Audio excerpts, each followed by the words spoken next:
Guys, এই হাঁসের বাচ্চাটি মুরগির বাচ্চার সাথে খেলাধুলা করার কারণে মুরগি হাঁসের বাচ্চাকে ধরে মারতে থাকে। জয় বাংলা, জয় বঙ্গবন্ধু। মাং মাং কোটাই গুন্দাই রে ঘুমের মাথালে উড়ে কয় বাবা গাঁজা খাবা। বলিস কি? হাঁস তো তার বাচ্চার কথা শুনে রেগে গিয়ে মুরগির বাচ্চাকে মারধর করতে থাকে। আপনি কি এখন মুখটা বন্ধ কেন? সে কাজটা পালায় না। এই পোকাচোদা কয় কি?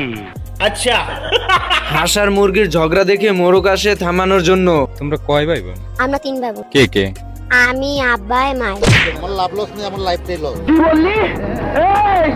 আমি বলুম না, আমার শরম করে। এইদিকে হাঁস বাসায় এসে ড্রেককে বলতে থাকে, মরবো আমি রাস্তায় গিয়ে মরবো, তবু এই বাড়িতে আমি থাকবো না।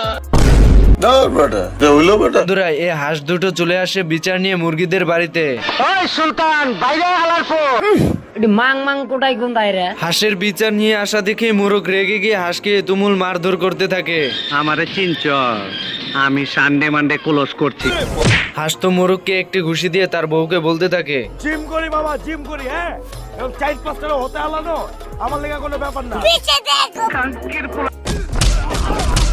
এদিকে হাঁস আর মোরগের মারামারি দেখে পুরো হাঁসের দল এন্ড মুরগির দল একে অপরকে ডিম চুরাচুরি করতে থাকে। এত হট্টগোল দেখে মুরগি তার বাচ্চাকে নিরাপদ স্থানে রেখে দেয়। এসব দেখে হাঁস তার বাচ্চাকে ঘরের ভিতর বাটির নিচে লুকিয়ে রাখে।